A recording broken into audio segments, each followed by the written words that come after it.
Hello friends, स्वागत है आप सभी लोगों का हमारे चैनल क्यूक स्टडी में। मैं कुमार बेस्ट। इस वीडियो के माध्यम से दोस्तों आपको यहाँ पर कराऊंगा आर्मी टेक्निकल की दोस्तों फिजिक्स। यहाँ पर आप देखेंगे मैथमेटिक्स भौतिक विज्ञान के क्वेश्चनों को जो कि दोस्तों आपके बार बार पूछे जाते हैं। तो आराम से दोस्तों आप इत्मीनान से वीडियो को देखें। और देखिए, शुरू करने के पहले थोड़ी सी एक दरख्वास्त करना चाहेंगे, यदि आपने दोस्तों हमारे चैनल को सब्सक्राइब ना किया हो तो प्लीज़ सब्सक्राइब कर लें ताकि हमारे वीडियोज़ के नोटिफिकेशन आपको प्रथम प्राप्त हो सकें। तो देखिए दोस्तों, पहला क्वेश्चन क्या दिखता है आपको, 1 किलोवाट घंटे में यहाँ पर कितना जूल होता है, एक प्रकार से आपको पूछा गया है। तो आपको बताना है वैल्यू ऑफ 1 किलोवाट आर। यहाँ पर देखिए 1 किलोवाट आर जो होता है दोस्तों, इसको आप एक यूनिट बोलते हैं। और यही दोस्तों जो व्यावसायिक विद्युत का खर्चा बताने वाला होता है, जो मापक होता है दोस्तों, वही बताता है। अर्थात जो विद्युत खर्च हमारे घरों में जो बिल आता है वो आपका यूनिट के आधार पर ही तय होता है। ये क्या बताता है दोस्तों, ये बताता है कि आपने 1 घंटे में कितनी विद्युत व्यय की। तो यहाँ पर आप देखिए 1 किलोवाट बराबर क्या होता है, 1000 वाट। और वैसे ही आपका 1 घंटा बराबर होता है 3600 सेकेंड। तो इसको आप गुणा करेंगे दोस्तों तो आपको मिलेगा 36 और पीछे आपके 5 जीरो और वाट सेकंड। अब देखिए दोस्तों, वाट सेकंड को आप लिख सकते हैं जूल। तो यहाँ पर आप इसके स्थान पर जूल लिख देंगे और इसको आप कोटि के फॉर्म में लिखेंगे। देखिए बहुत ज़्यादा आपके जीरो आगे, तो यहाँ पर आप कोटि के फॉर्म में लिख देंगे तो आपका 3.6 गुणा 10 की घात 6, क्योंकि यहाँ पर देखिए 5 जीरो है, एक आपने दशमलव को ऐड कर दिया तो आपका 10 की घात 6 जूल आ जाएगा आंसर। तो ऑप्शन नंबर ए वाला आपका सही हो जाएगा। अगला क्वेश्चन यहाँ पर देखिए, रेटिना पर नेत्र द्वारा बना प्रतिबिंब होता है। अर्थात आपको बताना है इमेज ऑन रेटिना इज। दोस्तों यहाँ पर देखिए थोड़ा सा आंख को देख लीजिए यहाँ पर किस प्रकार का बनी होती है। इस प्रकार से दोस्तों हमारी नेत्र होता है, ह्यूमन आईज होती हैं। ये दोस्तों लेंस कहलाता है बीच वाला। लेंस की प्रकृति दोस्तों उत्तल होती है। उत्तल कहने का मतलब है आपको पता लग जाएगा किस प्रकार की इमेज बनेगी।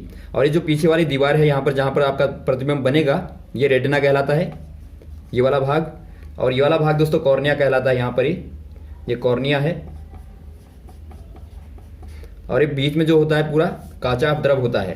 कांचाभ द्रव एक लिक्विड होता है, तो इसको आप कांचाभ द्रव बोलते हैं। और यहाँ पर दोस्तों पुतली कहलाती है, जो कि क्या करती है, प्रकाश को दोस्तों बैलेंस करती है। जो अंदर आने वाला प्रकाश होगा उसको नियंत्रित करती है यहाँ पर पुतली। तो यहाँ पर ऑप्शन नंबर कौन सा हो जाएगा, आपको बताना है कि किस प्रकार की प्रकृति का बनेगा। तो आप बता देंगे दोस्तों, उत्तल लेंस जो बनाता है हमेशा वो बनाता है वास्तविक और उल्टा और छोटा। तो ये दोस्तों आपके यहाँ पर होता है उत्तल लेंस के केस में। तो ऑप्शन नंबर कौन सा हो जाएगा, पहला वाला आपका दिखता है उल्टा और वास्तविक। तो ऑप्शन नंबर ए वाला आपका सही हो जाएगा। अगला क्वेश्चन देखिए दोस्तों, किसी व्यक्ति का पूरा प्रतिबिंब देखने के लिए एक समतल दर्पण की न्यूनतम ऊंचाई क्या होनी चाहिए। आपको बताना है what should be the minimum height of a plane mirror for full image of a person. दोस्तों यहाँ पर देखिए, किसी व्यक्ति को यदि आप अपना पूरा प्रतिबिंब देखना है तो कम से कम जो दर्पण की ऊंचाई है उसकी ऊंचाई की कितनी होनी चाहिए। इसके लिए दोस्तों व्यक्ति से आधा दर्पण आपका होना चाहिए, कम से कम आपका आधा होना चाहिए। अर्थात यदि व्यक्ति की ऊंचाई h है तो दर्पण की ऊंचाई h/2 आपकी होनी चाहिए। तो वहां पर आप पूरा प्रतिबिंब देख पाएंगे। कभी क्वेश्चन ये आता है दोस्तों कि बताइए कैसा प्रतिबिंब बनेगा, तो आप क्या कहेंगे दोस्तों, प्रतिबिंब कैसा बनेगा ये समतल दर्पण पे।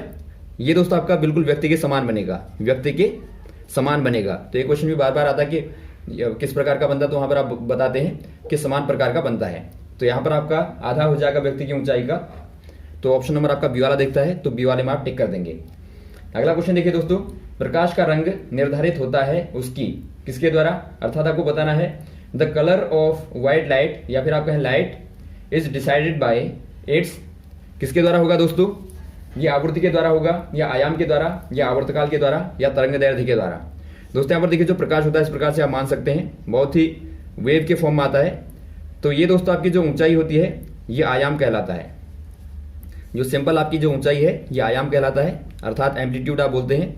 और यहाँ से लेके यहाँ तक का दोस्तों जो ये वेव फॉर्म है इस प्रकार का, इसको आप बोलते हैं दोस्तों तरंग दैर्ध्य, तरंग दैर्ध्य, या फिर आप कहें वेवलेंथ।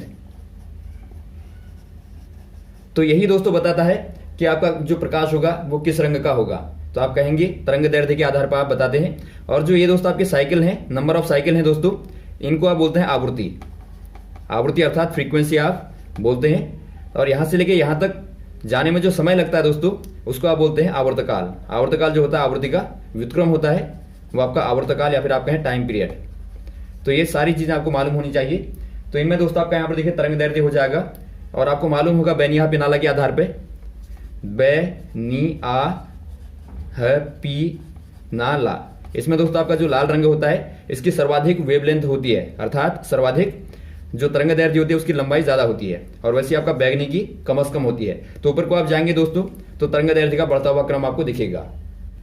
अगला क्वेश्चन देखिए दोस्तों, पेरिस्कोप बनाने में कौन सा वाला दर्पण प्रयुक्त होता है? आपको बताना है मिरर यूज इन पेरिस्कोप। अब दोस्तों यहाँ पर देखिए जो पेरिस्कोप होता है, पहले इसको आप समझे होता क्या है।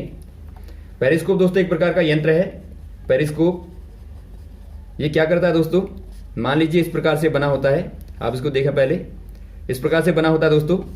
अब देखिए माना कोई व्यक्ति यहाँ पर छुपा हुआ है और उसको बाहर का दर्पण देखना, पूरा बाहर का वातावरण देखना है, तो वातावरण को देखने के लिए दोस्तों इसका इस्तेमाल करके आराम से वातावरण को देख सकता है। तो यहाँ पर ये नेत्रिका होती है और यहाँ से दोस्तों पूरा फोकस देखता है।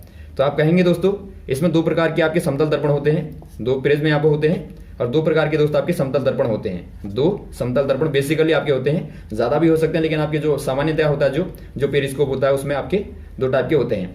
इसका इस्तेमाल दोस्तों खासतौर पर सोल्जर के द्वारा किया जाता है, अर्थात सिपाहियों के द्वारा किया जाता है, क्योंकि ये दोस्तों खासतौर पर पनडुब्बियों में इस्तेमाल किया जाता है या फिर युद्ध के क्षेत्र में दोस्तों इस्तेमाल किया जाता है। तो यहाँ पर आपका हो जाएगा समतल दर्पण, ऑप्शन नंबर बी वाला। अगला क्वेश्चन देखिए दोस्तों, पानी में हवा का बुलबुला कैसा कार्य करता है? अर्थात आपको बताना है air bubble in water is work as, या फिर आप कहें इज बिहेव एज।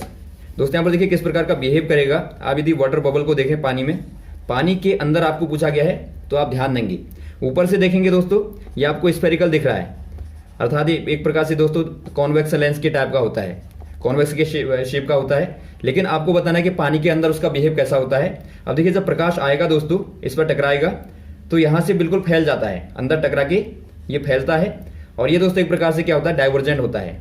डाइवर्जेंट का मतलब हुआ दोस्तों आपका कॉनकेव, अर्थात अवतल लेंस। तो अवतल लेंस की तरह दोस्तों ये अंदर आपका बिहेव करेगा। तो ऑप्शन नंबर कौन सा हो जाएगा?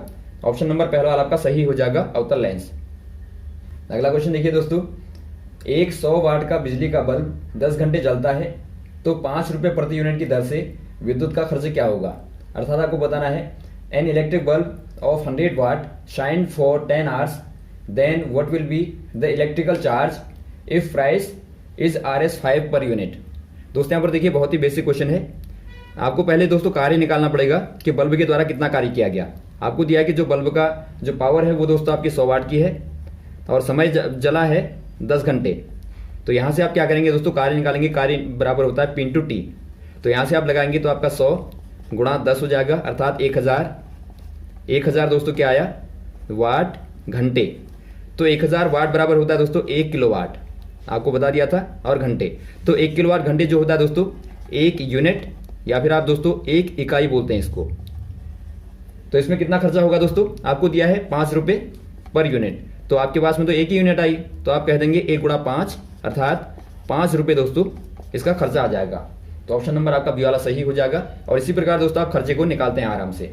अगला क्वेश्चन देखिए दोस्तों, किसी प्रतिरोधक तार की लंबाई को बढ़ा दिया जाए तो प्रतिरोध, अर्थात if resistance wire expand with its length then their resistance will be. बार बार क्वेश्चन आता है दोस्तों, पहले आपको पहचानना पड़ेगा कि जो प्रतिरोध होता है अर्थात रेजिस्टेंस होता है वो होता क्या है।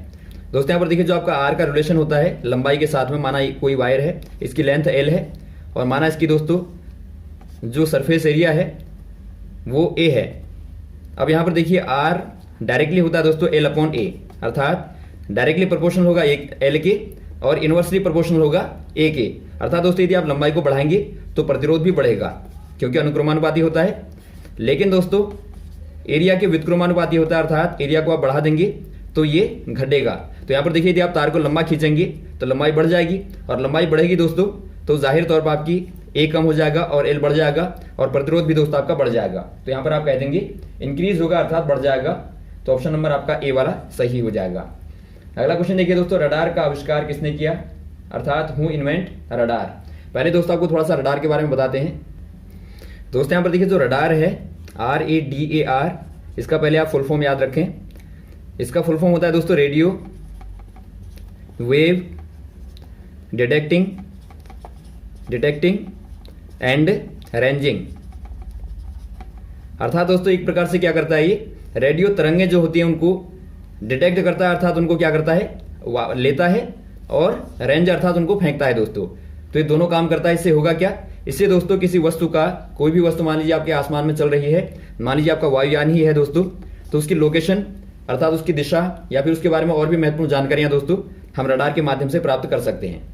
तो ये रडार का कार्य होता है और इसी के द्वारा दोस्तों जो एयर ट्रैफिक होती है, एयर ट्रैफिक को भी दोस्तों इसके द्वारा ही क्या किया जाता है, नियंत्रित किया जाता है या फिर आप कहें कंट्रोल किया जाता है। तो यहां पर देखिए दोस्तों आपका जो रडार का आविष्कार किया था वो किया था टेलर और दोस्तों लियो यंग ने दोस्तों। तो यहां पर देखिए आपको ऑप्शन नंबर डी में दिया है A.H. टेलर और लियो सी यंग ने दोस्तों। तो ऑप्शन नंबर आपका डी वाला सही हो जाएगा। अगला क्वेश्चन देखिए दोस्तों, प्रत्यावर्ती धारा को दुष्ट धारा में परिवर्तित करने की युक्ति को कहते हैं। अर्थात दोस्तों आपको बताना है the method of change AC to DC is. अब यहां पर देखिए मेथड कौन सी वाली होगी, जिससे दोस्तों आप प्रत्यावर्ती धारा को, प्रत्यावर्ती मतलब अल्टरनेटिंग जो होती है दोस्तों, पहले आप समझिए, जो आपकी AC कहते हैं आप शॉर्ट में, AC होती है दोस्तों इस प्रकार की, यह साइकिलिक फॉर्म में चलती है। जो हमारे घरों में आने वाली जो विद्युत होती है दोस्तों वो AC होती है, आपको याद होना चाहिए। तो ये टाइम के अकॉर्डिंग साथ में दोस्तों इस प्रकार से वेरिएशन करती है। अब यहाँ पर देखिए यदि आप DC की बात करें अर्थात डायरेक्ट करंट की बात करें दोस्तों, दुष्ट धारा की बात करें तो इस प्रकार की होती है, एकदम सीधी लाइन पे चलती है। जो दोस्तों बैटरियों में होती है दोस्तों वो आपकी DC होती है, बार बार क्वेश्चन आता है। और जो हमारे घरों में आती है ट्रांसफार्मर के द्वारा जो कंट्रोल की जाती है वो आपकी AC होती है। अब यहाँ पर देखिए यदि आपको AC को DC में कन्वर्ट करना है तो इसके लिए आप क्या युक्ति इस्तेमाल करेंगे आपको बताना है। इसके लिए दोस्तों आप यूज करते हैं रेक्टिफायर का। जो रेक्टिफायर होते हैं दोस्तों इस प्रकार से आपने देखा होगा। तो ये ब्रिज रेक्टिफायर आपका है दोस्तों, इसमें 2-3 एक आपके जंक्शन लगे होते हैं। तो ये आपका यहाँ पर दिखता है। तो ये क्या करेगा दोस्तों, यहाँ से आप भेजेंगे सिग्नल को, इस प्रकार से आपने भेजा यहाँ से, तो ये रेक्टिफाई कर देगा। और यहाँ पर दोस्तों आपको जो आउटकम मिलेगा, यहाँ पर आप लोड लगा देंगे RL, लोड प्रतिरोध यहाँ पर आप लगाएंगे। तो यहाँ पर जो आपको आउटकम मिलेगा दोस्तों वो आपको यहाँ पर देखिए आपने सिग्नल इस प्रकार से भेजा अर्थात आपने AC को भेजा, तो ये कुछ दोस्तों रेक्टिफाई होकर आ जाएगी, इस प्रकार से बन के आ जाएगी। और जब आप बार बार इसको गुजारेंगे इस प्रकार से ब्रिज से, तो आपको सीधी लाइन में मिल जाएगी। तो ये कहलाते हैं दोस्तों, क्या कहलाते हैं, रेक्टिफायर। तो ऑप्शन नंबर आपका हो जाएगा रेक्टिफायर, पहला वाला A वाला। अगला क्वेश्चन देखिए दोस्तों, एक कृत्रिम उपग्रह में ऊर्जा का स्रोत क्या होता है। अर्थात आपको बताना है in artificial satellite the source of energy is. पहले दोस्तों आपको थोड़ा सा उपग्रह के बारे में बताते हैं। माना ये आपका ग्रह है, तो इसके चारों ओर जो चक्कर लगाता है दोस्तों कक्षाओं में, ऑर्बिट में, उसको आप क्या बोलते हैं दोस्तों, उपग्रह बोलते हैं अर्थात सैटेलाइट बोलते हैं। अब दोस्तों यहाँ पर देखिए सैटेलाइट 2 प्रकार के होते हैं, एक आपका होता है नेचुरल, एक आपका होता है आर्टिफिशियल। आर्टिफिशियल दोस्तों जो कि कृत्रिम तौर पर स्थापित किया गया है ऑर्बिट पे।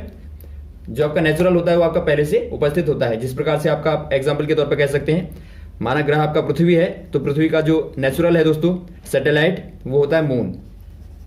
तो ये आपका यहाँ पर अंतर होता है। और आपको एक क्वेश्चन और पूछा जाता है इसके आधार पर कि बताइए प्रथम सैटेलाइट कौन सा वाला है जो कि मानव के द्वारा स्थापित किया गया। तो ये दोस्तों संयुक्त संघ ने अर्थात सोवियत संघ ने दोस्तों, सोवियत यूनियन ने स्थापित किया था 1952 में, और इसका नाम था दोस्तों स्पुतनिक।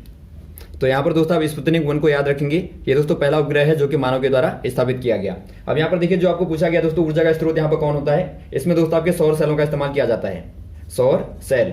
तो ऑप्शन नंबर आपका बी वाला सही हो जाएगा।